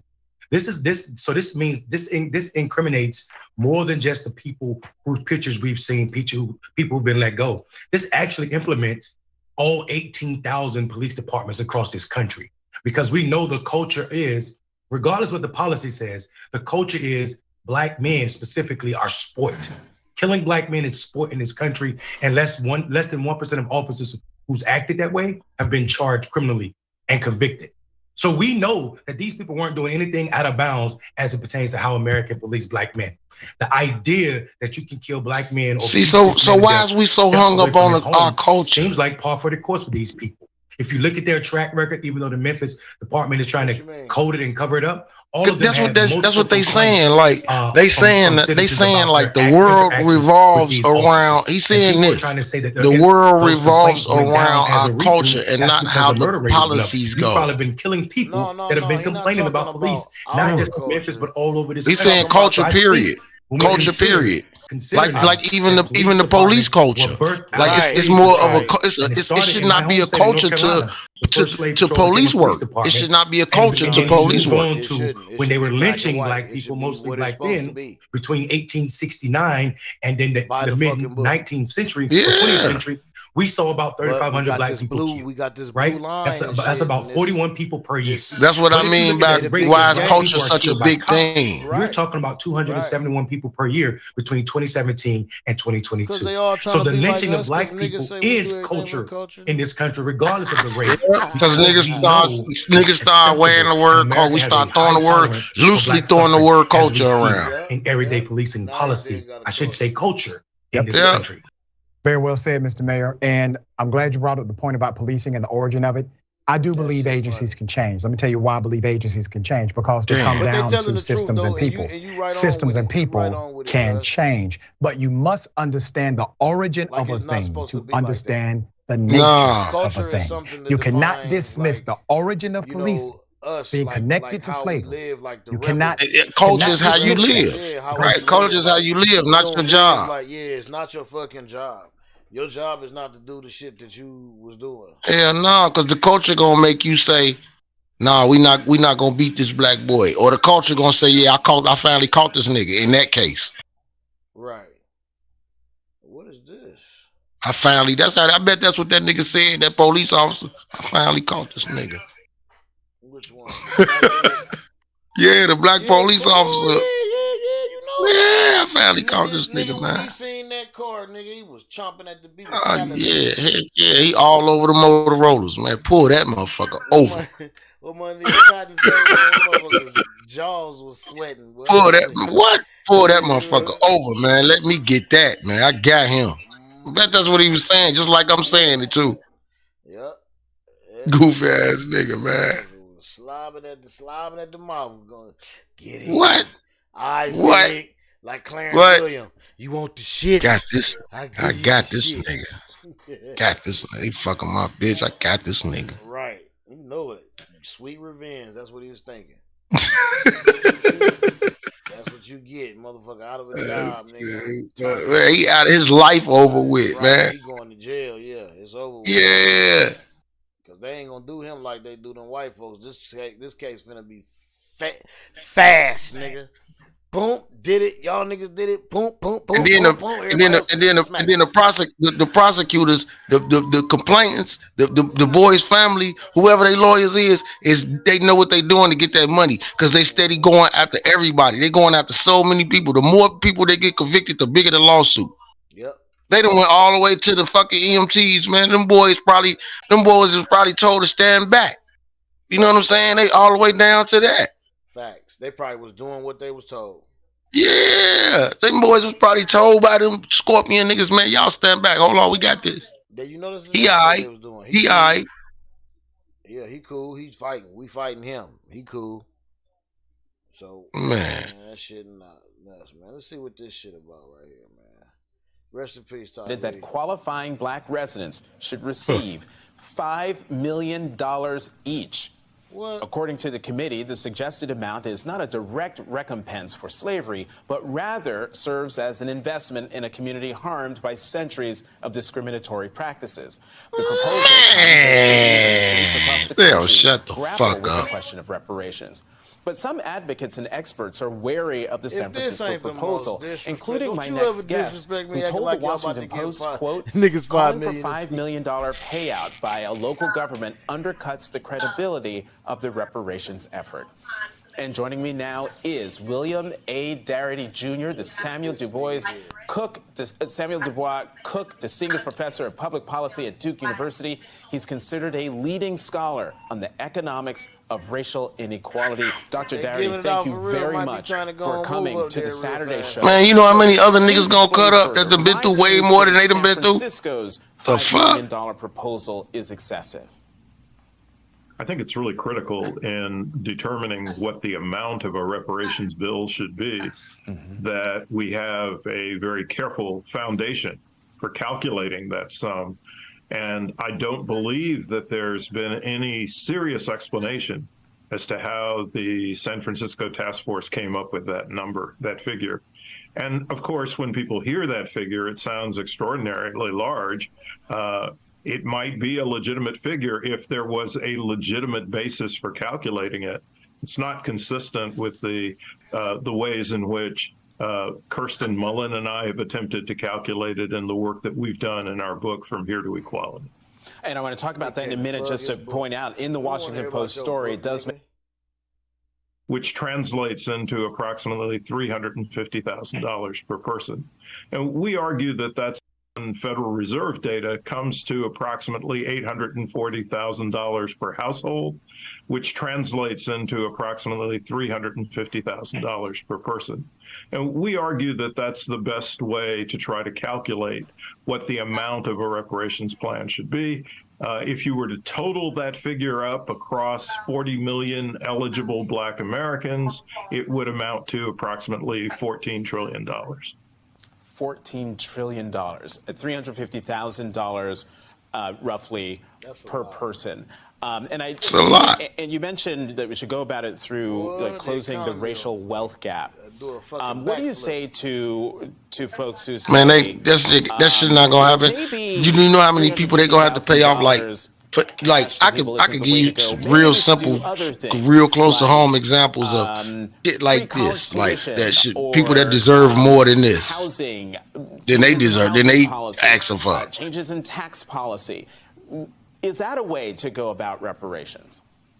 Well, it's difficult to reparations one by one, but let me take the reparations will never stop. If they start handing it out, it'll never stop. Michigan now estimates that at least 45 million living white Americans are beneficiaries of those land grants that were given primarily during the end of the 19th century. Dr. Darity, we're out of time, but I got to squeeze in two more questions. Attorney Leo Terrell, a Fox News contributor, called the proposal out of San Francisco, quote, outrageous, unlawful, unconstitutional, and racist. Has the San Francisco committee given critics of reparations ammunition to undercut the argument for it? Yeah, I think unfortunately they have, and it's unfortunate that they issued that report so early. On the other hand, the principle of reparations that animates their work is entirely valid. And Dr. Darity, last question. What was the name of that book? What's the name of your book? Nigga, we don't care. Man, anyway. On to the next motherfucking topic, because I don't know. Like I say, I know plenty of people that deserve reparations, if it's a such thing as reparation. Yeah, that shit. Because have anybody gotten any reparations besides the natives? Hell no, we ain't going. They didn't even get it. They just get to go to school for free and shit like that. Get some land. Yeah, they don't pay taxes and shit like that. DeSantis works to legally censor teachings about historic and systemic racism in his state. An incident in Tennessee this week is showing us what can happen when people disregard that history. On Tuesday, a bill in the state legislature that would allow inmates to be executed by firing squad was brought up for debate before the Tennessee House's Criminal Justice Committee. One Republican lawmaker, State Representative Paul Sherrill, expressed support for the bill, but felt it didn't go far enough. Want to get out and put your paper on some shit that y'all I was think just don't wondering matter. about, Really could I put an amendment on that? It would include hanging by a tree. An amendment to allow lynchings as a method of state-sponsored execution. You heard that, nigga. Representative Sherrill either somehow didn't know this history or chose to recall it on purpose. What the fuck is this in the United here? States killed more than 2,800 people, about one person a week, between 1882 and 1930. 214 people were lynched in the state of Tennessee alone during this period. State Representative Sherrill has since apologized and says he regrets using, quote, very poor judgment. But his Democratic colleague, State Representative G.A. Hardaway, had this to say. When I heard the statement, I was sad and I was mad at the same time. Now wait, did he hold on, now I'm confused. That. And of all, because was he saying it as a term, or did he really want this to physically happen? He's really trying to put that shit on his bill. A justice, man. And I don't need to hear it. No, I think he was just saying it as a term. It wasn't me. No. The way they just explained it. Back then, I wasn't alive back then either. But I can assure you. Take it back. Fuck that. We're doing a rewind tonight. Take it back. I need to hear this. Teachings about historic and systemic. Right now, see, listen. She stand off saying it. Censor teachings about historic and systemic racism in his state. An incident in Tennessee this week is showing us what can happen when people disregard that history. On Tuesday, a bill in the state legislature that would allow inmates to be executed by firing squad was brought up for debate before the Tennessee House's Criminal Justice Committee. One Republican lawmaker, State Representative Paul Sherrill, expressed support for the bill, but felt it didn't go far enough. Now, I was just wondering about, could I put an amendment on that? It would include hanging by a tree. See, he was being sarcastic, but still in all, it was all about them voting for the firing line by death. Still, they was voting for that, but he was really being sarcastic. He was really being sarcastic, bro. Listen to how he said it. Listen to how he said it. In 1930. 214 people were lynched in the state of Tennessee alone during this period. State Representative when deep down inside he probably meant it, but he was being sarcastic. Very poor judgment. But his Democratic colleague, State Representative G.A. Hardaway, had this to say. When I heard either that the statement, or they're gonna spin it in that he was spinning into that. I was sad and I was. I think he was being sarcastic. I think. I couldn't. Nah, I mean, yeah, he deep down he meant it, but he wouldn't have said it. People like him not gonna let you hear him say no racist shit like that. Like that's why he. No, I think he was being sarcastic, bro. And right here with G.A. Hardaway, I think we kind of like take shit too far. We give motherfuckers the attention the wrong way. I wasn't alive back then either. Big speech but I can assure you that multi-generational trauma still exists. But I think the hunky was doing that being sarcastic. But he really deep down inside, man, he just seen niggas get lynched before. You know what I'm saying? So so he meant it. So he meant it. But at that time, right then and there, he was being sarcastic. It was the wrong time, Mr. White Man. I think he was being sarcastic, bro. Cause he said if I'm here to vote on the firing range, but since y'all want to go against it, and I'm the only one that's with this shit, I might as well say shit hanging by a tree. Interpretation of that is that sometimes we repeat history precisely because people have learned from it. Yes. Meaning deep down inside he did mean it. Of the past and want to actually drag that into the present. Deep down inside, but he know that is impossible. That's why he said it. Where black women were raped in mass and black men were murdered in the aftermath of the Civil War. He know that is impossible. He know that. The lynching crusade that Ida B. Wells, the early journalist who fought against lynching, began when 3 of her friends were lynched in the state of Tennessee. We could walk through the whole history, the whole blood-soaked history of what happened in that state, in other Confederate states, and other states that were outside of the Confederacy for that matter. Hey, you know what? I really don't believe in the Karen movement. I'm really totally against it. Derogatory. My mama is a Karen. No, she's not a Karen. Her name is Karen. In that history, and who are the ancestors, rather the descendants of the people who so what? And I think that Representative Hardaway brings up this really important point. It's not just that no one should be. Gee, they just show some black Karens on TikTok. It continues a cycle of multi-generational trauma. Like just they worse. Of that alone. You already know they going ham. Wrong. And I think people don't. There's no. And the nigga that's with him, he steady trying to calm down. He don't even want to smoke. An idea like that on the Justice Committee, and that's where the impunity has to.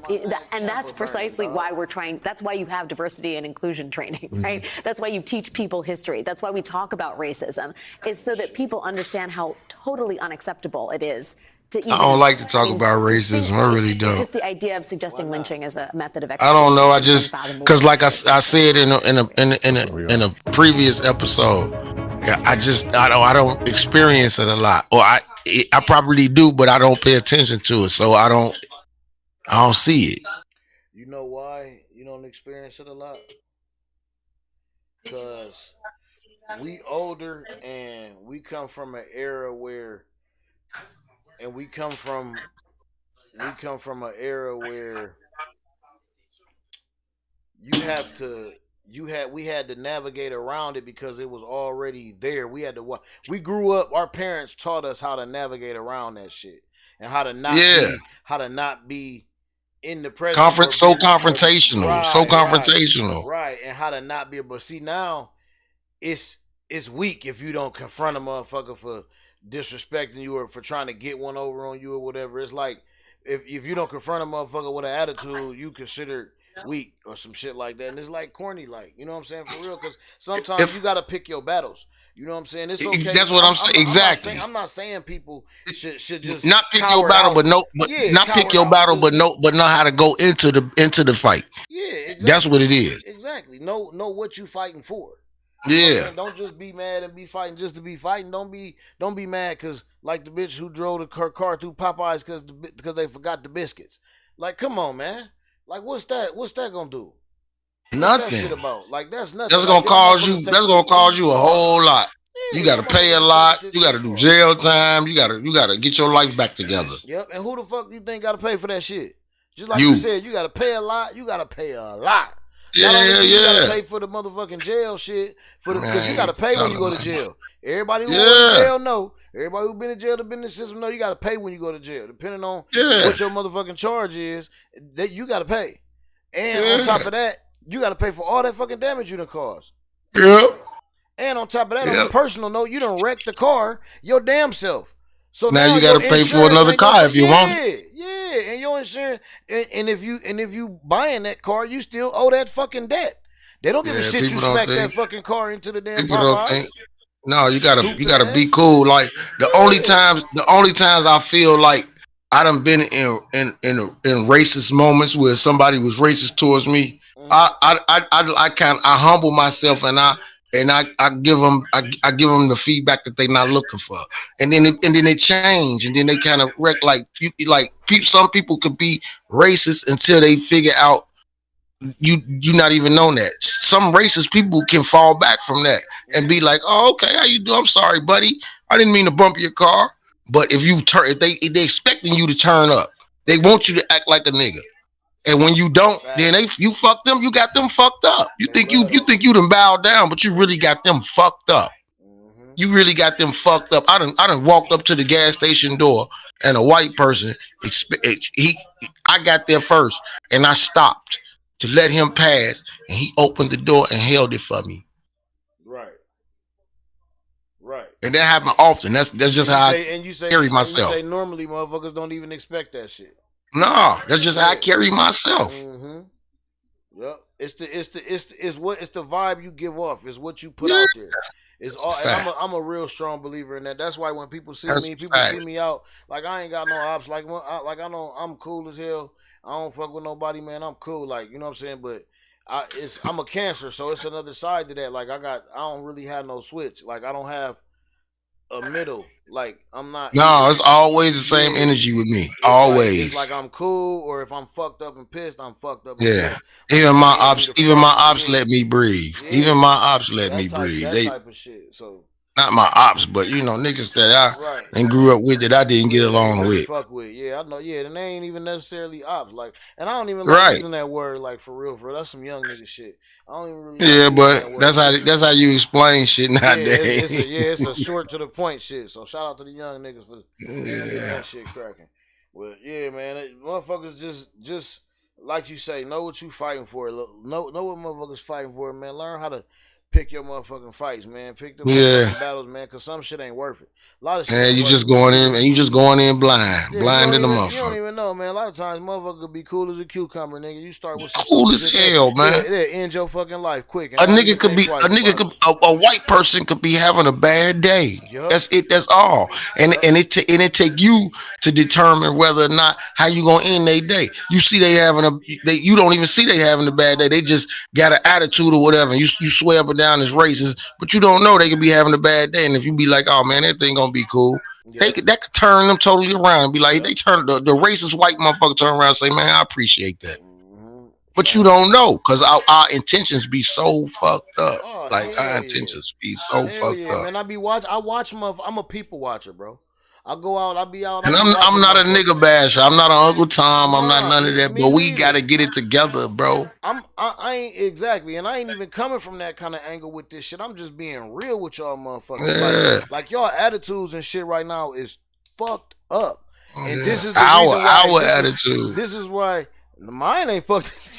Yeah, but you speaking collectively. We talk about black folk. Or you right. So let me put it like this: our attitude as a people, a lot of times, man, is so fucked up. I done sat and witnessed people being mad for no reason. I watched a video the other day where a black dude, had to calm the woman down. He like, look, man. He like, I don't even know you. He like, you mad at me? She almost hit him at the gas station, and he. So like, you say you never seen a black Karen in? That was what. Well, no, but see, it wasn't like that. This bitch, because black Karens go overboard, bro. They turn the fuck up. They do their car running through Popeyes, bro. But see, you know what's funny? It's the shit being black men. It's the shit we've seen all our life, though. It is. It is. They jump down your throat. That's what we talking. Yep. That's what we. Hey, you don't want her to get on you. She gonna get on. She gonna cuss your ass out. Yeah. You better leave her alone. She gonna cuss your ass, and that's what we know. That's what we know. Instead of telling her, look, babe, we gonna get ourselves in a lot of trouble up here. You know me, I know you. Let's leave this shit alone. That's what he ended up telling her, basically. Like, you know, my people's always told me not to fight in front of white folks. Hell no. Like Chris Rock say, like, you know what I'm saying? But the dude was telling her that shit on the video, like, we black, like we two black people, we not supposed to be out here carrying on in front of these people. Because that's what they want to see. Like, now you giving them a show.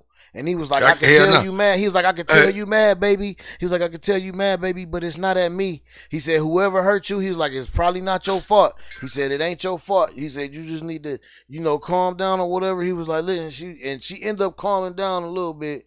Then the nigga in her came right back. And she fired right back up, like it was just. Hey, I got an OG homie. He in his late 60s, then his 70s, right? Mm-hmm. And he nigga. He the most foul mouth nigga I know, right? Foul mouth nigga I know. But don't ever call him a nigga around a white person. He gonna pull you to the side, and you gonna feel like he ain't your friend. Right, yeah, because he gonna tell you some real shit. Yeah. He gonna tell you some real shit. Because he older, right? You say he down there 70. He like 67. Oh, he definitely gonna tell you some real shit. But outside of that, he a laugh joke. Right. You can call them all kind of names. Bitch ass niggas, you pussy ass nigga, you a fag. You can call them all kind of shit. But if you call him a nigga in front of white people, he gonna pull you to the side. Yep. He ain't gonna change his energy or nothing. He gonna pull you to the side and say, man, don't ever call me a nigga in front of these motherfuckers. In front of these white folks. Yeah, yep. It's a respect thing. We gotta respect each other. See, this is the thing, and this is why we get so much. We have to respect each other before they respect us. That's what we gotta do. Our full respect. Just like we're not unified. Once we unify, they gonna stop the fuck beating on us. If I kill five niggas, unify them. If I kill 5 niggas that you hang with, I don't have no respect for us at all. As a people. At all. I done killed 5. I done killed 5. Your only 5 homies. Your only 5 friends, man. I done took them and shot your mama house up. All kind of shit, man. You know, niggas is being bred with no respect for life. You know what I'm saying? I don't give a fuck about nobody. I don't give a fuck about me. Bro, they don't give a fuck about themselves, bro. Right, that's what I'm saying. Fucking perkies, nigga, and let their hair grow out all crazy, nigga. I know niggas that don't even pop pills, get high, nothing, and they still like that. Gang banging, just still out here. They the worst. They the worst. Hell yeah, they the worst. That shit crazy, man. They the worst. Is they bad as this nigga right here? You know everybody been talking about your boy right here. Got 7 kids and 7 baby mamas. I always tell these women that I got pregnant that I do not want to be a father, and I offer to pay for the abortion. They want me to be responsible for some children I told them I did not want. Yeah, we both I'll beat the fuck out of him and have intercourse. We both was irresponsible about the decisions we made that night. Yeah, I could have pulled out, but I didn't. And I ain't care to pull out because I'm not the one that's gonna have to carry a baby for 9 months. It's the woman. In my opinion, women should be more careful on who they sleep with. That's it. These just jump offs. These the type of women that I ain't even had to do nothing for. The bare minimum, but they gave me access to their body, and they think I want to be a father to a child for one of them? Like, I don't even have no type of love for these women. How do they expect me to love these children? Other news today. Like, bruh. He a clown. He only a clown for even bringing it out on for everybody to see. That's the only reason he a clown. I ain't gonna lie. That shit funny as hell. When I first seen that shit, bro, I hollered so motherfucking loud, dog. When I seen that whole video, dog. Like I said, man, and I always say, my sense of humor different, man. Like, I laughed. Was he funny? Shit. Was he being funny? He was funny to me. No, he was being dead ass serious.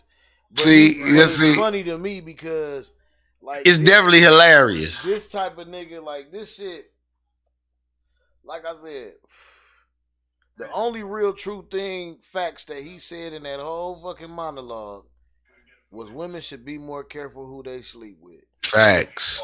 He tried to drag it on too. Happy National Women's Day to all the women out there.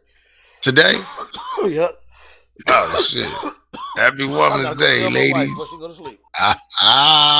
Facts.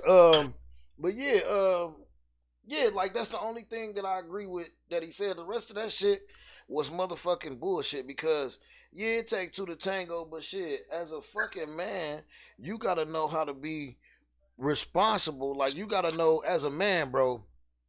She's just trying to get me, man. She giving it up too easy. She giving it up too easy. That's what a nigga's supposed to say. Okay, but at the same time, nigga, they make hella rubbers, nigga, hella types, hella kinds. You can get them for free, nigga.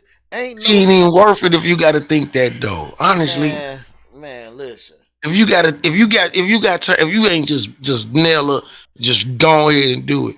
If you got time to think, man, is this chick even worth it? Then it ain't worth it, bro. It ain't worth it. If you have to stop and think, it ain't worth it, dog. It ain't worth it, man.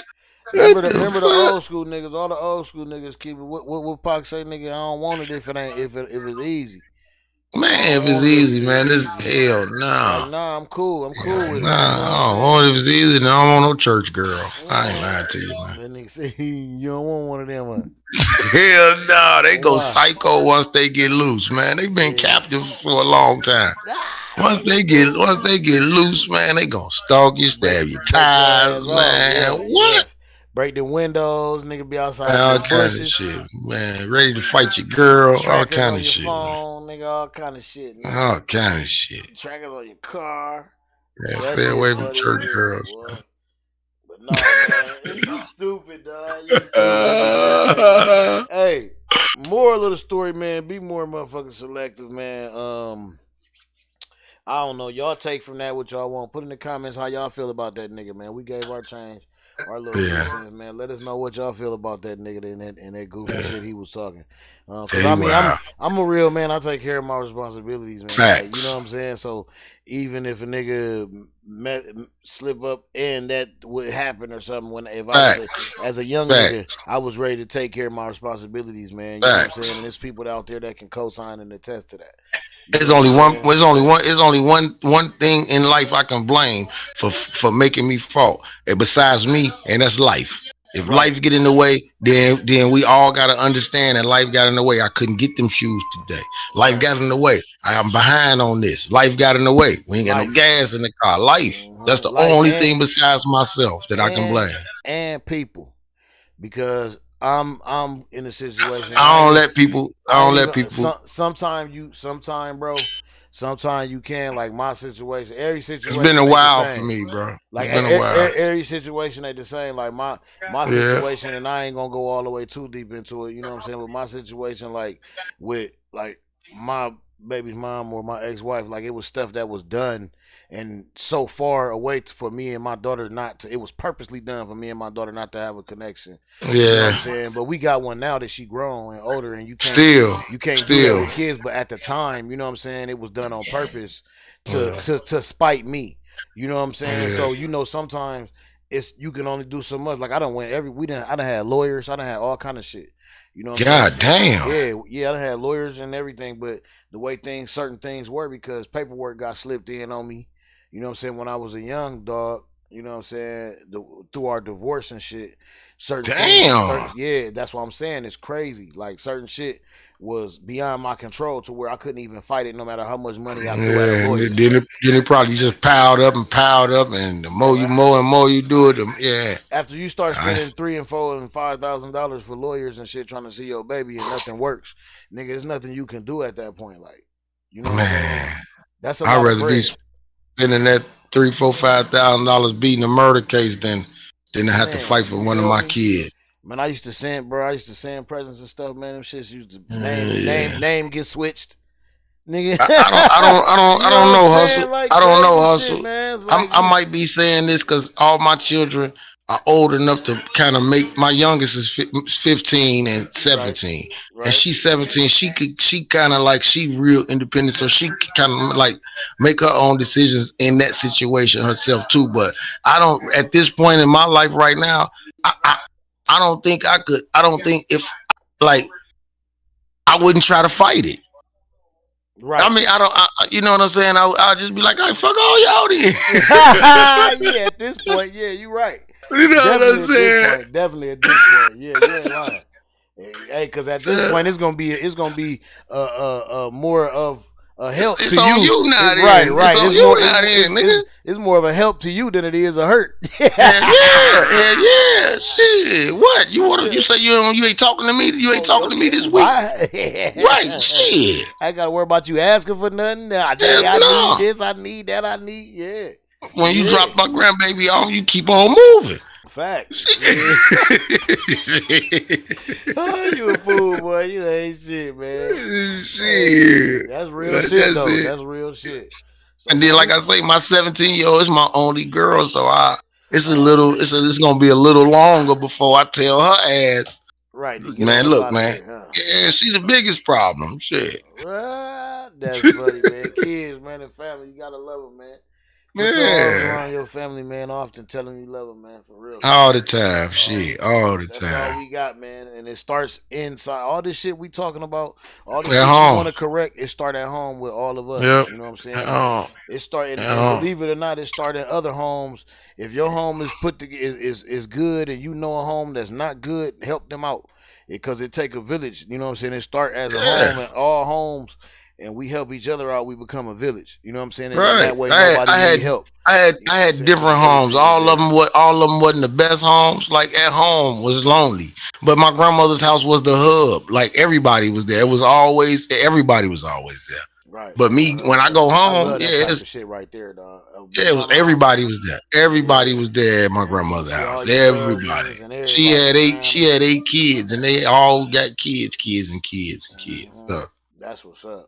We still have family reunions type shit. Hell yeah, that's what's up. Man, I can't wait for our next one, nigga. We going on a motherfucking cruise, nigga.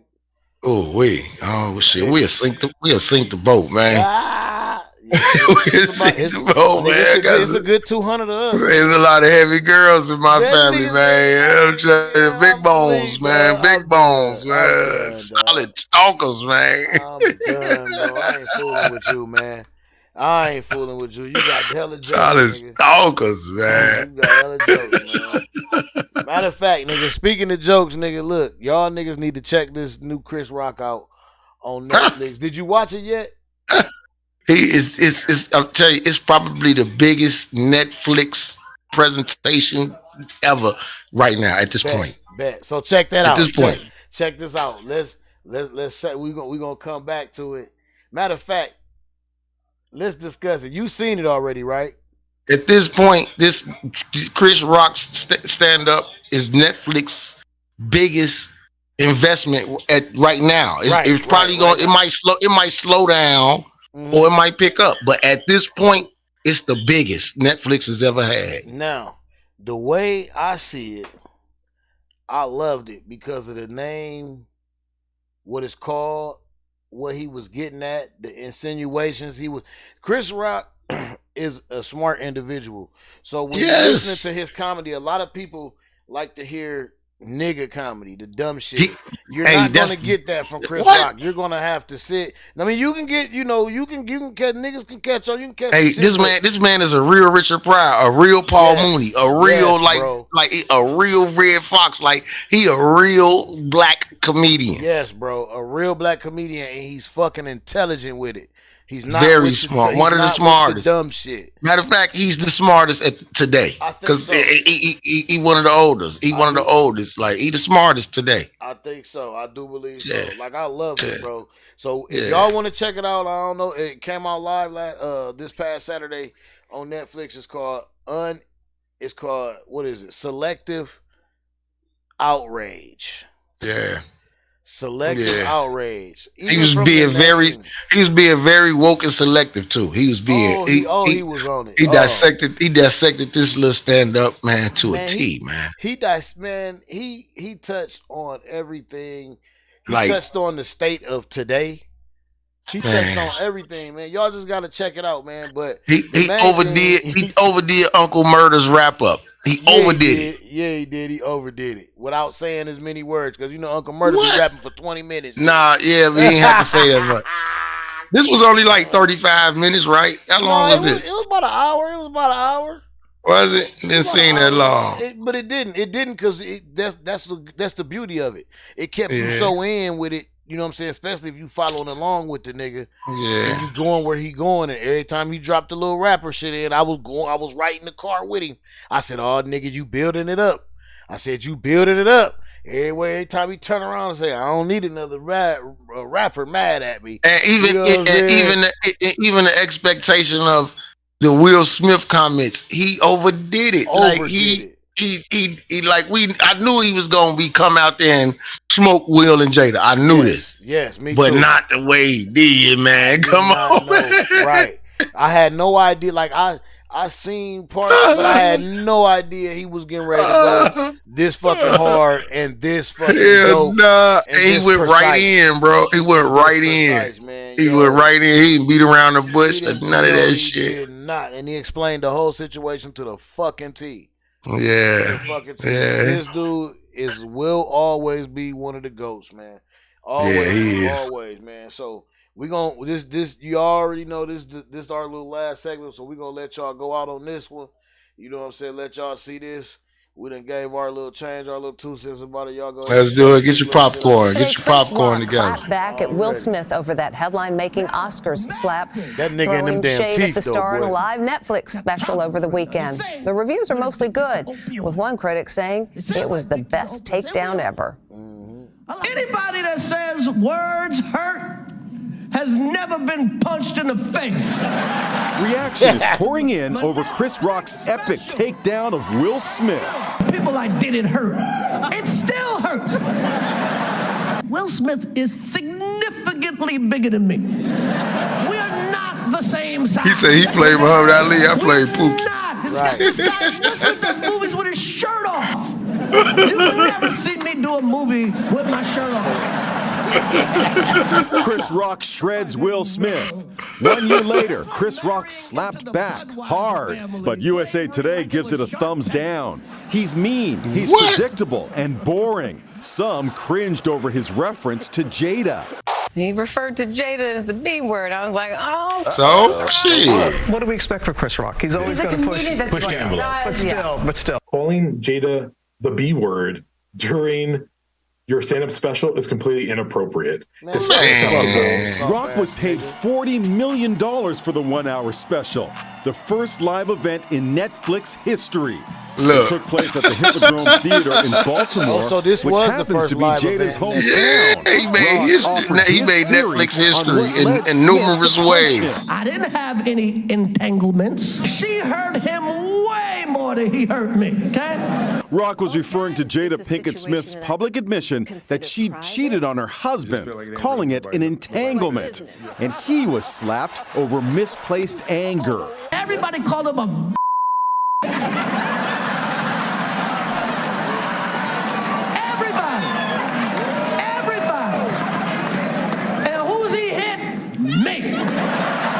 So why didn't he hit back? I got parents. And you know what my parents taught me? Don't fight smacked the shit out that damn mic. Will Smith is banned from attending the Oscars for 10 years. Chris Rock says he has no intention of going himself either. At least not this year. Right. That nigga ain't doing that shit. Yeah, good shit, Chris Rock. Chris, man, you always gonna be the GOAT, man. Y'all know what you a GOAT. You a GOAT.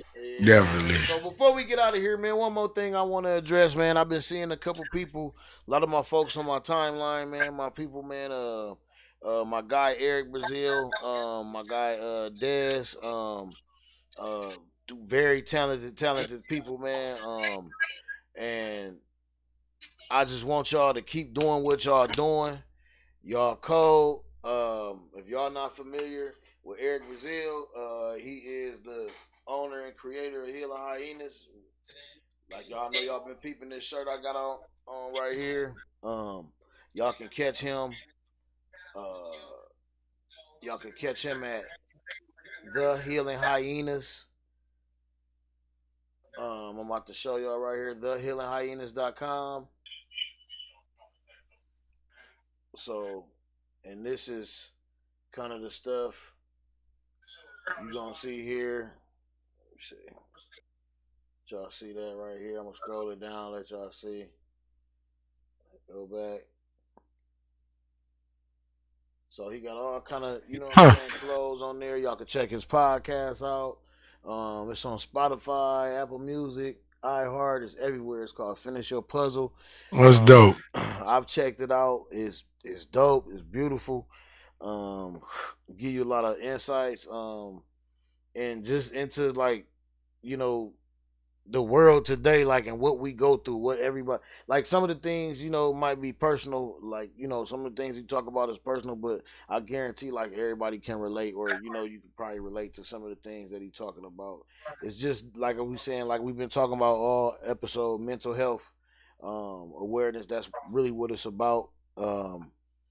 It's a lot of good stuff in there, man. And then, you know, of course, the merch. Merch. Of course, it look good too. It look good. Oh yeah, it's good. He got some dope stuff. I got some stuff. I'm getting ready to actually cop one of these ones up here. It look good. I'm gonna cop some of this stuff. One of these. Yep, right here. This comic strip one. This one's fresh. This comic strip, man. But yeah, go check him out. Everybody, man, y'all checking this, you know. Y'all checking this out, man. Go check my guy out, man. Definitely. Brazil, man. Thehealinghyenas.com.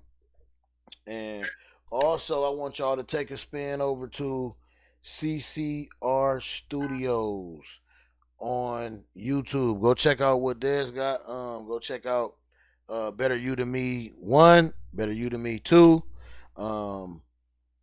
It's out. I think it's on. I'm gonna get the specifics from him, but it's out on. I think it's on like. It's going to Tubi soon. And also, shout out to Dez, man. Brick Kings is coming.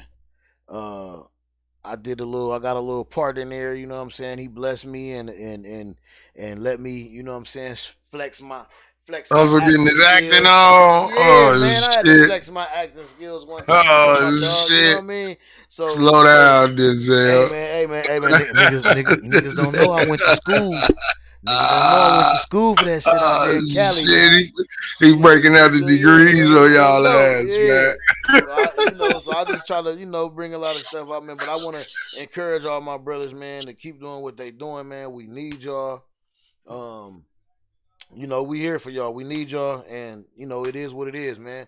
We gonna keep supporting, man, because as long as y'all keep doing what we do, we believe in y'all.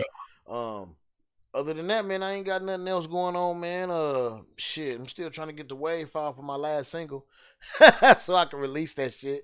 Shout out to DJ Laylo, man. Somebody get in touch with him, man. Tell him to send my wave file. Laylo, what up, man? Laylo, come on, send the files, Laylo.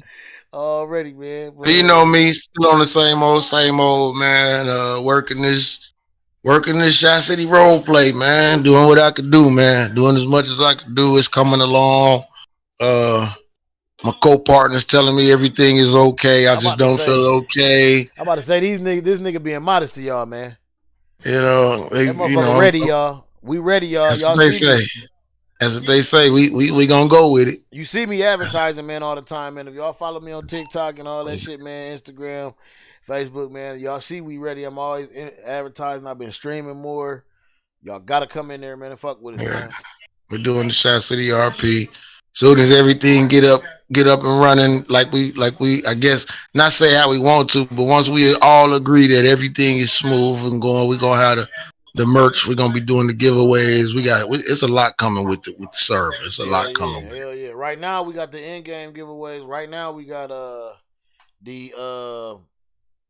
the copy giveaway with 3 copies of GTA. And we got the $1 million in-game cash when you fly into the city, first 10 citizens. I was supposed to have one come in yesterday morning, but let's go. I was busy and shit, so I didn't even link. Oh, shoot them in. Yeah, so they'll be in, and I'll be getting with them to drop their change off, and then later on,